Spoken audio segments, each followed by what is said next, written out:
જય Shri Krishna. Good morning. કેમ છો બધા? મજામાં? હા, મજામાં જ હશું. હું પણ મજામાં, મારો પરિવાર, મારા સગા સંબંધી બધા જ મજામાં છે. અમે વ્યસ્ત છીએ અને તમે પણ વ્યસ્ત હશો. અમે વ્યસ્ત છીએ એટલે સ્વસ્થ છીએ. જે વ્યસ્ત હોય એ સ્વસ્થ હોય. તમે પણ વ્યસ્ત હશો એટલે સ્વસ્થ હશો. તમે બધા સ્વસ્થ રહો એવા મારા દિલના ઉદ્ગાર સાથે મારી ચેનલમાં તમારું બધાનું હાર્ડલી સ્વાગત કરું છું. જો અત્યારે સવારમાં પોઝિટિવ વાતાવરણમાં માતાજીને દીવાબત્તી કરી લીધા. ત્યાર પહેલાં બ્રહ્મ મુહૂર્તમાં ઉઠી ગઈ હતી. નિત્ય નિયમ પ્રમાણે મારે એક્સરસાઇઝ જે કાંઈ વ્યાયામ કરતી હોય એ કરી જ લીધા. હવે આવી ગઈ છું ઘરની અંદર, હે ને. અગાસી ઉપર હું મારી રીતે ચાલતી હોઉં છું. આજે શૂટિંગ નથી કર્યું કે ઘરમાં ઘણું બધું એવું કામ હતું કે બારી બારણા બધા ધૂળવાળા થઈ ગયા હતા, એટલે લૂછવાના હતા. એ ટાઈમ સામે પણ જોવું જરૂરી બની જતું હોય છે, હે ને. આપણે ગૃહિણીને એ પણ ધ્યાનમાં રાખવું જોઈએ કે ટાઈમ જ્યાં સુધી હોય ત્યાં સુધી જ આપણે બધું કરવાનું હોય. તો પણ છતાં પણ હું 1 કલાક તો મારી નિત્ય નિયમ પ્રમાણે એક્સરસાઇઝનો ટાઈમ કાઢી જ લઉં છું. 1.5 કલાક 2 કલાક જેટલું થાય એટલું કરતી હોઉં છું. પણ કમસે કમ જો કામ હોય, આવું વધારાનું કંઈ પણ કામ હોય તો હું 1 કલાક તો મારી એક્સરસાઇઝમાં ધ્યાન આપું જ છું. અને જો આ ખૂણો મારે એક કરીને સાફ કરવાનો હોય. એક કરીને સાફ કરું ને, હું એકલી હોઉં ને એટલે મારે એક કરીને સાફ કરવાનું હોય છે. કારણ કે બધું એકસાથે મારા એકલાથી ન થાય. એટલે ખૂણામાં ફિનાઈ નાખતા જવાનું અને એકદમ સરસ મજાનું વાળી લીધું અને દરવાજા પણ ફિનાઈ નાખતું જવાનું અને સાફ કરી નાખ્યા. કેમ કે જીવજંતુ ઘણીવાર બહારના મકોડા આવતા હોય કે પછી વંદા આવતા હોય, એટલા માટે. જો હવે હું મારા હસબન્ડને ઉપર કહું છું કે હવે આ સ્ટોરેજ મૂકી દો બેગ, કે મેરેજ પતી ગયા એના 15 દિવસ થઈ ગયા ત્યાં સુધી બહાર જ પડ્યું હતું. ટાઈમ રહ્યો જ નહીં ઉપર મૂકવાનો. તો સરસ મજાના માળિયા ઉપર મસ્ત એવા કપડાં ફ્રેશ કરી અને મસ્ત એવા બેગમાં રાખી, બેગને પણ મેં ટી-શર્ટ વડે ઢાંકી દીધું. એનું પણ હું ક્યારેક તમને સિલાઈ કરતી હોઈશ ને એ વિડીયો તમને હું ક્યારેક બતાવવાની કોશિશ કરીશ. કેમ કે જો આપણે આપણા બેગ ખુલ્લા એમના મૂકી દઈએ ને તો ધૂળ માટીથી એકદમ ભરાઈ જતા હોય છે. અને જો ટી-શર્ટ આપણા નકામા હોય ને, કે ના પહેરતા હોય એવા આપણા આવા બેગ હોય ને, ટ્રોલી બેગ હોય કે પછી મોટા બેગ હોય તો મોટા ટી-શર્ટ લઈ લેવાના અને એને ગળાનો ભાગ એમનામ રહેવા દેવાનું, સાઈડમાં સિલાઈઓ મારી દેવાની.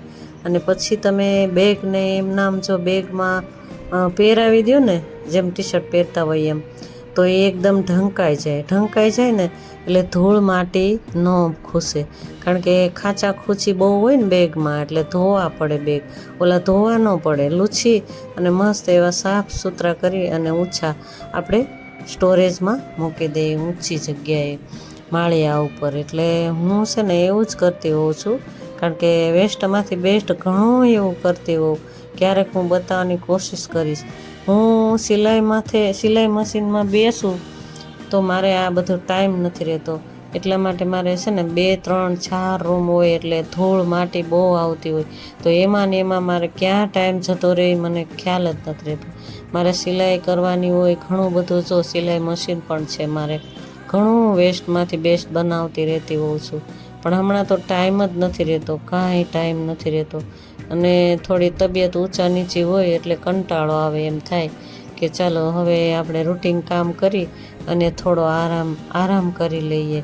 એવું મને તો થતું જ હોય છે. કારણ કે રૂટિન કામ એટલા બધા હોય જ ને એટલે મને આગળ જે કાંઈ વિચારતી હોઉં ને વધારાનું કાંઈ કામ ના થાય. જો 2 જણા હોય ને તો એનું એ કામ, 5 જણા હોય ને તો એનું એ કામ આપણું રહીશ ગૃહિણીનું, હે ને. જો હજી પ્લેટફોર્મ તો એમનું એમ ભર્યું જ છે સવારનું. કારણ કે કઈ જગ્યાએ જ્યાં હાથ નાખો ત્યાં કામ હોય.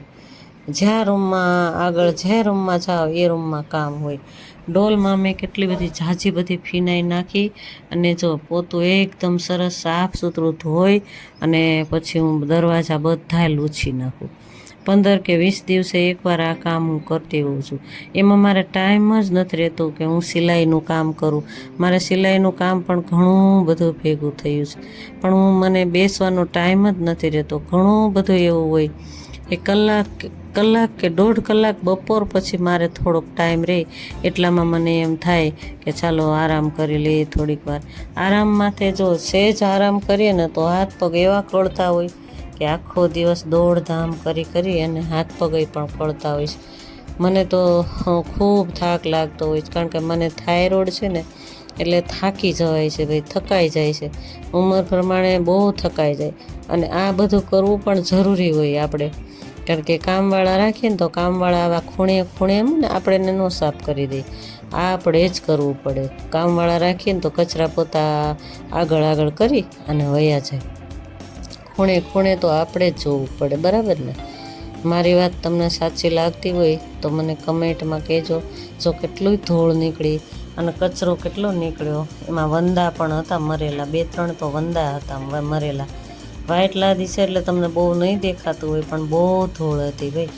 અને જો આપણે ગૃહિણીને શું હોય કે સહેજ જ અમથા ટાઈમ મળે, કાં તો બપોર પછી કાં કોઈ આવ્યું હોય, બપોરના ગાળામાં પણ કોઈ આવ્યું હોય, કાં થોડી ઘણી રસોઈ વધારે કરવાની હોય.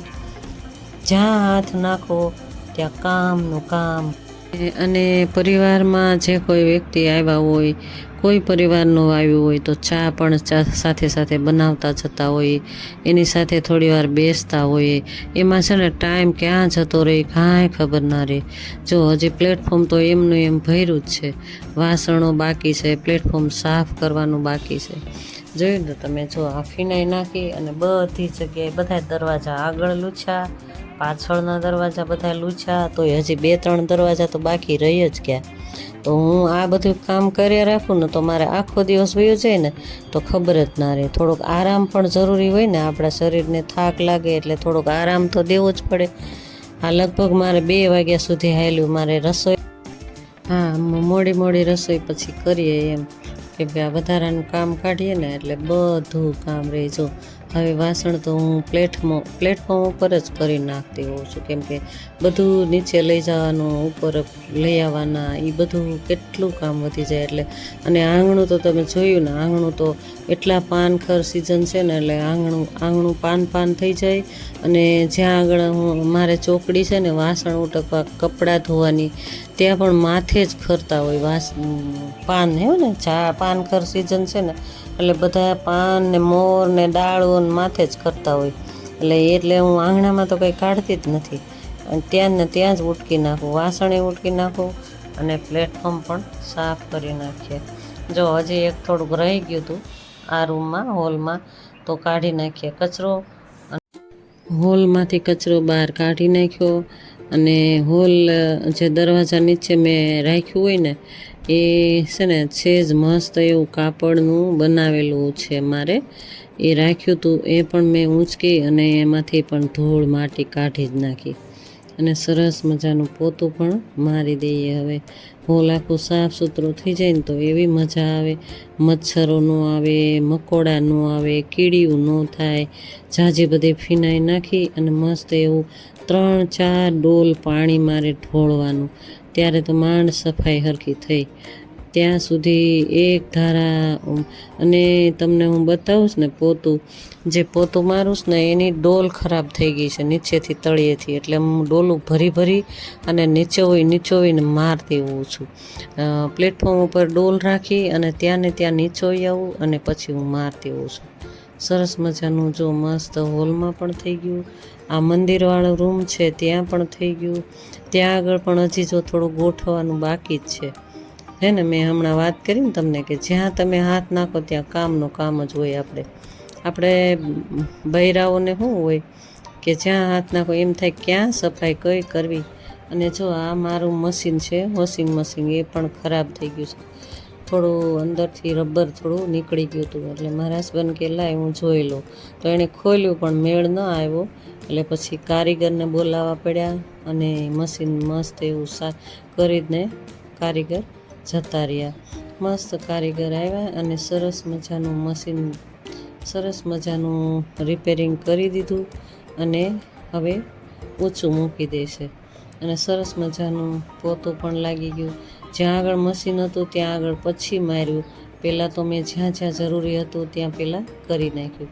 હવે આવી ગયા કિચનમાં. કિચનમાં પણ જો નાનું એવું પોતું લઈ અને ખૂણે ખૂણે પહેલાં મારી દેવાનું, નાની ડોલ ભરીને, પછી મોટી ડોલ ભરી અને જો આ મોટું પોતું મારવાનું.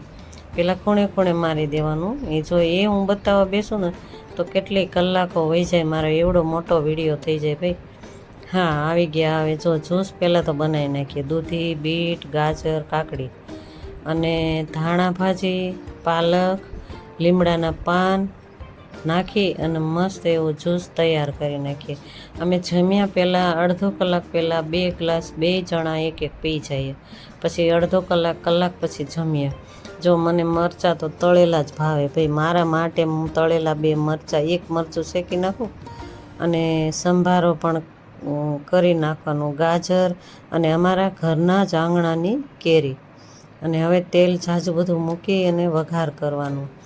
આજે શેનું શાક બનાવવું વિચાર્યું તો ચાલો ત્યારે મકાઈનું શાક બનાવી નાખ્યું. મકાઈમાં મરચાં ઝીણા ઝીણા સમારી નાખ્યા અને હળદર અને તેલ મૂક્યું. તેલમાં તો આપણે જીરું ને રાઈ નાખી જ દીધી હોય, એ તતડી જાય એટલે મૂકી દીધું. વચ્ચે વચ્ચે જો ફ્રૂટ લેતા આવ્યા બજારમાંથી તો એ પણ મેં ધોઈ અને સાફ સુથરા મૂકી દીધા સરસ મજાના.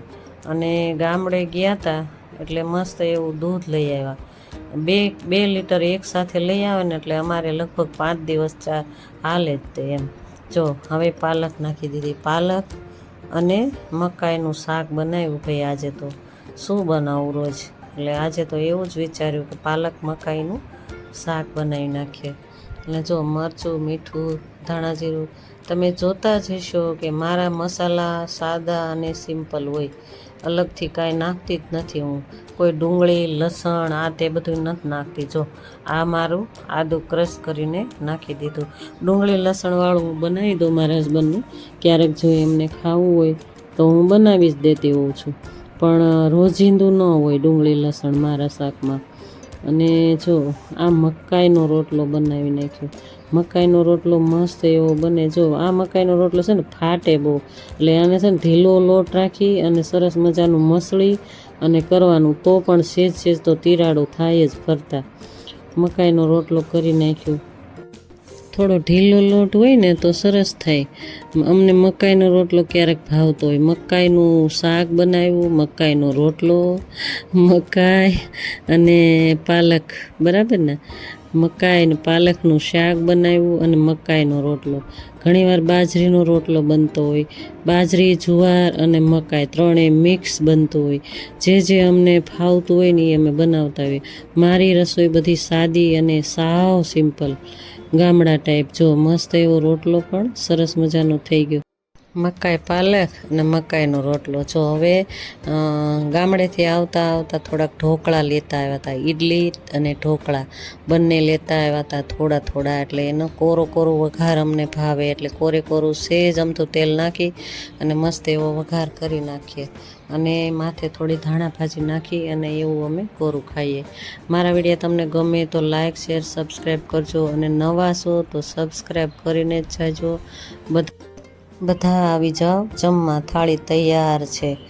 જય શ્રી કૃષ્ણ બધાને મારા જય શ્રી કૃષ્ણ.